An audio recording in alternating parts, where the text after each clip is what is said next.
In this video, we're going to take a look at the WNBA. We're almost to the halfway point, and I thought it's a good chance to review. We'll do a combination of some off-court news, that being WNBA expansion and then player movement. DeWanna Bonner, who got released from the Fever, talk about that a bit, as well as Aaliyah Edwards on the trade market. In addition, we'll look at Julie Van Loo and her release from the Valkyrie. Were they mean to her or not? I've got a more meaner story that James Wade did once. With On-Court, we'll take a deep dive Chicago Sky and where they are at. Before we start, if you enjoyed the content, then please consider subscribing to the channel and giving the video a like. All right, let's get into this. So, expansion talk. The WNBA has announced they are going to add 3 teams in 28, 29, and 2030. That being Cleveland in 28, Detroit in 2029, and Philadelphia in 2030. That goes along with the 2 teams that are going to be added in 2026, being Toronto and Portland. That will bring the total number of teams up to 18. What I found interesting, some that are over the top positive, regardless of what the WNBA does, they are apprehensive about this move. Understandably, is it too much too soon? Listen, back to sports is never going to get a media credential from the WNBA. There is little chance of that, because I am constantly calling out Kathy Engelbert and her management, as well as teams that are run badly. Looking at you, Chicago Sky. But before, with this deal, the thing that sticks out to me that I haven't heard anybody say, I've only seen one website talk about it, and it relates back to the terrible deal the WNBA did in 2022. So they did a capital raising for $75 million. High-profile investors like Michael Dell, Condoleezza Rice, Mickey Arris, and Ted Leonsis and others invested or gave that $75 million, and they were given 16% equity in the league. That's worked out pretty well for them based on the TV contract, as they will make $352 million over the lifetime of the TV deal over the next 10 years. But it gets even better for them, because in the latest expansion, where the league will generate $750 million, they will take their 16% cut and get $120 million. So overall, the investors who paid their $75 million, they are now getting $472 million over the next 10 years. So that deal keeps on looking better and better for those investors, and sillier by the WNBA as well. With the increase in teams, that will take the team's stake, so that 42% that the WNBA teams hold their stakes in, each team had a 3.5% stake in the league. Well, now with extra teams, so now there are 18 teams, their stake now goes down to 2.8%. So basically, they are sharing, or they will get, all these teams will now get 2.8% of the revenue once they sign the next deal with all these teams in the WNBA. Now, the last thing to keep your eye on is the power in the WNBA shifting. So previously, NBA affiliated teams were less than independent teams, but now that'll be changing by 2030, because the expansion teams have NBA affiliation. So currently, the non-affiliated teams or independent teams are the Las Vegas Aces, Atlanta Dream, Seattle Storm, LA Sparks, Dallas Wings, Chicago Sky, and the Connecticut Sun, who are on the block to be sold. But over time now, those 7 teams, they will be outnumbered, obviously, when it goes to 18 teams. So it'll be curious if that changes the dynamics, or should I say how it changes the dynamics of the league.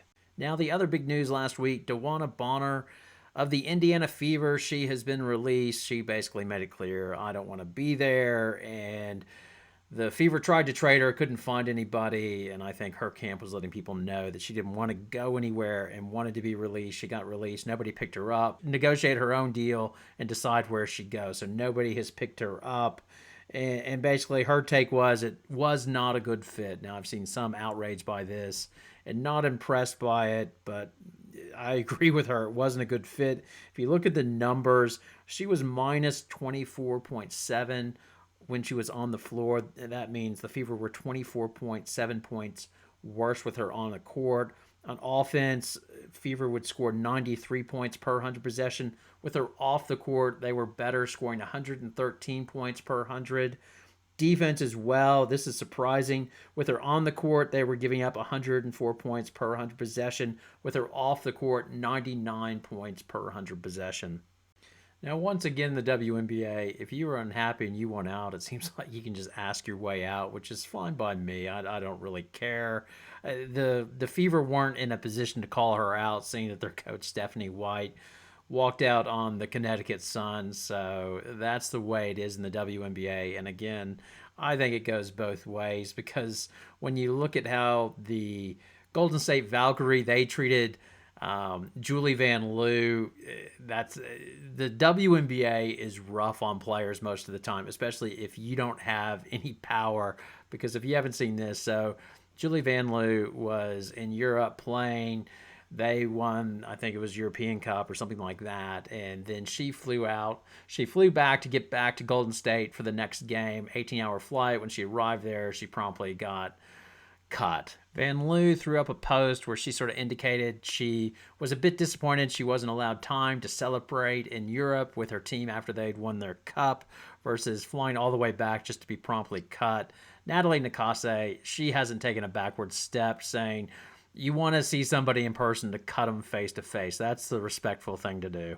I don't know. I'm much happier. Instead of taking an 18-hour flight, you can call me up and fire me, Natalie. It's interesting. I think Natalie Nakase, it's a little bit like the Bill Belichick and how coaches who came off his, per se, coaching tree, how they could be gruff and tough with the media and not much empathy. And I'm wondering if that's a little bit from the Becky Hammon coaching tree, because Las Vegas Aces, they never take a backward step regardless of what they do. So that'll be an interesting, is that going to be her kryptonite in terms of how she deals with players and things like that? Something to keep your eye on. Me personally, I want a coach that coaches well. She's getting it done. That team knows what they are. They slug people with their defense, try to hold on with offense and turn over the ball as little as possible, but that's probably the hole in it. They can't really score as well as they want. But yeah, she's doing a good job as the coach, and I have no problem if my coach is a bit of an a-hole in the media. And by the way, WNBA being insensitive to players or cruel, that is nothing new. I mentioned James Wade in the opening. He had a player, her name was Shyla Heal. Her dad was a good player in the Australian Basketball League. Anyway, she was a 19-year-old that it's drafted, went over to the Chicago Sky, made the team, and then on her first road trip, Wade comes up to her in the airport and says, you've been traded to Dallas and they've cut you. You need to figure out a way to get your bag off the plane. Hopefully you get picked up in the next 3 days. If you don't, you need to go back to Australia. And that was a 19-year-old essentially left in the airport. I think it was like Arizona or something like that. So the WNBA has always been a cruel place, hence why I really don't get tied up in knots. If a player like Bonner, who has a bit of power, she flexes her muscles to try to get what she wants, that's fine by me. It's give and take both ways. Now, the last off-court story is Aaliyah Edwards. Reportedly, the Washington Mystics are looking to move her. It's quite clear because Kiki Arieffin has gone so well. It sort of makes Edwards redundant because they're very similar in size and skill set. But Kiki Arieffin is clearly better than her, just more athletic. I thought that would be the case, just she moves so much better.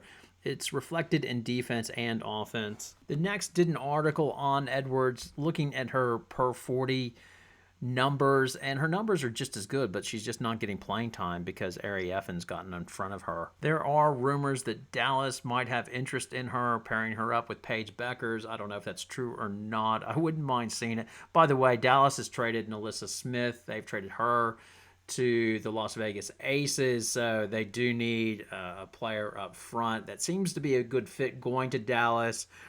I wouldn't mind that because at the time I said Dallas Wings should have taken Aaliyah Edwards in the draft. I think it's just a question of how much they would have to give up to get her. Is if you look at her on-off numbers, I would be very cautious about giving up too much. I wouldn't give up a 1 for her, so they probably, I wouldn't do that because if you look on, Kiki Arieffin is plus 13.4. In comparison, Aaliyah Edwards is minus 13.9. And the big issue It's not offense, it's defense. The Washington Mystics are 14 points worse on defense when Edwards is on the court versus when she's off. It's a shame that Dallas gave up CJ Sheldon in the Carrington trade, as they could have potentially traded Carrington, I reckon, for Aaliyah Edwards. That would have made more sense because Washington needs a point guard and Dallas needs a player up front. And really, that's how these teams probably should have drafted originally. I still say Dallas should have taken Aaliyah Edwards, as she was the best up front player at the time in that draft. Which leads me to Angel Reese, because Angel Reese was taken 7th and Aaliyah Edwards 6th. And so it's an ongoing case. Is Angel great or not great, or where is she at? For me, my take on Angel Reese remains much the same as it's always been. She is Draymond Green of the WNBA, except instead of defense, what she offers you is rebounding. Because as much as the Sky broadcast wants to say, oh, Angel Reese is developing her outside game, her face-up game, it's truly not the case. She's exactly the same player that she was last season. She shot 40% last year, is doing the same this year. To get a better idea, I downloaded her shot charts from 2024 and 25 from Basketball Reference. And some are better, some are worse, but overall it's the same. Like I said, at the rim, last year she was better at 49% versus 46% this year. From 3 to 10 feet, 25% last year versus 40% this year, so that's improved. From 10 to 16 feet, she was 40% last year and 25% this year, only taking 1 of 4 shots. From 16 feet to the three-point line, just inside, she was 27% last year and has not taken any of those shots this year. So she's being better analytically wise, I guess, by not taking those shots. From the three-point line, she was 18% last year and 26% this year. So last year she went 3 of 16. Thus far this year, she is 4 of 15. The big reason I crushed Chicago for taking Angel Reese when they did, giving up the swap pick to the Lynx, was because they drafted as well that same year Camila Cardoso, and she can't shoot from outside either. She's limited to the key. Like she even takes less shots outside than Angel Reese does. And playing these two players at the same time, it means your offense isn't going to have any spacing, hence why they have one of the worst offenses in the WNBA. Now, it could be coincidence, but I note Angel had one of her best games versus the Sparks the other day. And funny enough, Camila Cardoso was away from the team with Brazil in the AmeriCup. And I'm curious, if it was me, I would rather just have Angel Reese as an undersized 5. Or I definitely wouldn't play Cardoso and Angel Reese together. Or I'd try to limit that as much as possible. Now, the other thing I killed Chicago on was letting Kennedy Carter go. And that was basically, she was the only offense they had last year. With her on the court, they would shoot or score 104 points per 100 possession. With her off the court last year, only 94 points per 100 possession. But last year, their overall scoring, Chicago, per 100 possession was 98 points per 100 possession. This year, it's around 98 points per 100 possessions as well. The thing that's really crushing Chicago right now is their defense. They're giving up 108 points per 100. That was a lot better last year. Giving up 103.5, which was 8th in the league, which is better than their current standing, which is 11th, giving up the 109 points per 100. Well, Ariel Atkins. And that would be the other reason, if I was a Chicago fan, it just looks really bad, this trade with not Kia Nurse, but Ariel Atkins. They gave up the number 3 pick. And if you look at Sonia Citron's stats, they're very similar to Ariel Atkins.